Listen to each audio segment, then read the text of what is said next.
Everyone, तो अगर आपको मेरी तरह कुछ थ्रिलर देखने का बहुत मन हो रहा है या आप शौकीन हैं, तो आपको मैं एक स्टोरी सुनाना चाहती हूँ। स्टोरी ये है कि एक लड़का है, बहुत ही इनोसेंट सा है, मासूम सा लगता है। एक लाइब्रेरी है जहाँ पे वो काम करता है। वहाँ एक लड़की आती है, वो लड़की उसे बहुत सुंदर लगती है। वो उस लड़की को देखता है, उसे वो अच्छी लगती है, तो उसके बारे में सोचने लगता है। उसका पीछा करता है। पीछा करते हुए उसने उसका घर देखा, वो क्या करती है, वो सब कुछ जाना। अब उसे वो और अच्छी लगने लगी। कुछ टाइम बाद वो दोनों डेट करने लगते हैं।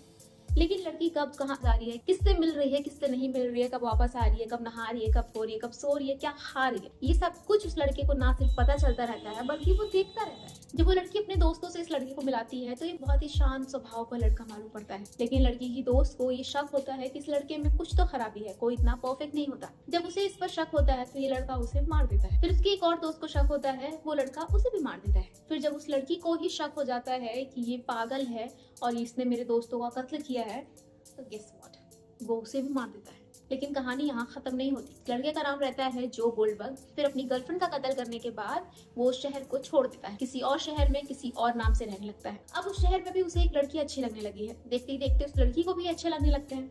अब दोनों में प्यार हो जाता है, दोनों शादी हो जाती है। लेकिन फर्क यहाँ पे ये है, इस बार जिस लड़की से इन्हें प्यार हुआ है वो भी इनकी तरह साइको है। जो भी लड़का या लड़की जो के पीछे आता है या उस पर शक करता है, वो लड़की उसका कत्ल कर देती है। और ये बात जो को नहीं मालूम। और जो को जब ये बात पता चलता है तो वो उससे घबरा जाता है। अब अपनी शादी से, बच्चे से बोर हो गए जो को कोई और लड़की अच्छी लगने लगती है। लेकिन जो ये बात किसी से बता नहीं सकता रहता, वो बस केवल उसको फॉलो करता है, उसे देखता है और देखकर खुश हो जाता है। क्योंकि जो उसको नुकसान नहीं पहुंचाना चाहता रहता है, वो उससे वाकई प्यार करता रहता है।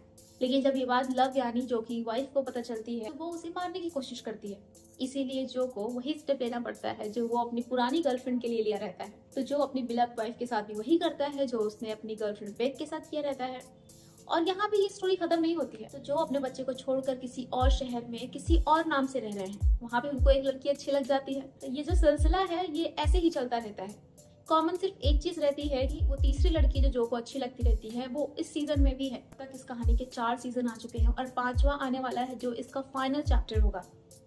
ये कहानी इतनी ज्यादा इंटरेस्टिंग है ना, आप ये सोचकर कंफ्यूज होंगे कि आपको इस सीरीज से और इस एक्टर से नफरत है या आपको वो बहुत ज्यादा पसंद आने लगा है। क्योंकि इसमें जो एक्टर हैं वो इतनी बेहतरीन एक्टिंग किए हुए हैं कि उनकी जितनी तारीफ की जाए वो कम है। क्योंकि ना आप उन्हें बहुत ज्यादा पसंद कर सकते हैं, ना उनसे नफरत कर सकते हैं। तो ये सीरीज बहुत ज्यादा इंटरेस्टिंग है। लेकिन एक मैसेज है मेरा उन लोगों के लिए कि जो सीरीज देखकर किसी एक्टर को देख के बहुत ज्यादा इन्फ्लुएंस हो जाते हैं या ऑलरेडी बहुत ज्यादा ऐसी चीजों से इन्फ्लुएंस्ड है, वो ना देखें प्लीज। अगर आप इस सीरीज से कुछ सीखने की सोच रहे हैं तो प्लीज डोंट वॉच, ओके।